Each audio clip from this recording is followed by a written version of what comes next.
Il y a des personnes incontournables, vos parents. Vous devez quelque chose à vos parents, père et mère. Mais vos frères et sœurs, ils sont capables de se débrouiller. Ce ne sont pas des handicapés. Il faut les pousser à aller travailler. Arrêtez de dire que vous avez une responsabilité. Vous n'avez aucune dette. La personne à qui vous avez une dette, ce sont vos parents. Point final.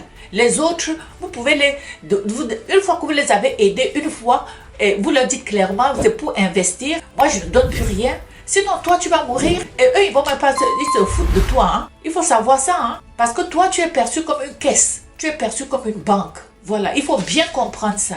Et ce n'est pas parce que tu envoies que tu es plus aimé. De toute façon, on t'aime pour l'argent que tu vas donner. Alors, c'est à toi maintenant d'établir un plan d'aide à ta famille. Il faut aider sa famille, oui, mais l'aide ne peut pas être entretenir des gens, ok? Les seules personnes en qui tu as une obligation, je dis bien obligation, ce sont tes parents, papa et maman. Tes frères et sœurs, tu aides ponctuellement pour un investissement. Tu n'aides pas pour qu'il aille acheter, il a terminé son ceci. Tu lui dis, voilà l'argent, je veux que si tu as un programme, un plan d'investissement, dis-moi ce que tu veux faire. Il t'écrit, il s'engage et tu lui envoies l'argent et tu lui dis vraiment je veux voir les résultats. Voilà, ok?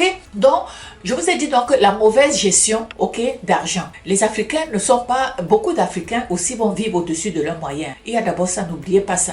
Il y en a qui vont se pavaner, acheter des grosses voitures. Ils n'ont même pas encore de maison, mais tu vas les voir avec des grosses voitures ou bien ils achètent des vêtements avec marque. Pas ici au Canada, où le Canada est dur. Ça, c'est ceux qui sont en Europe qui vont se pavaner avec les vêtements de marque.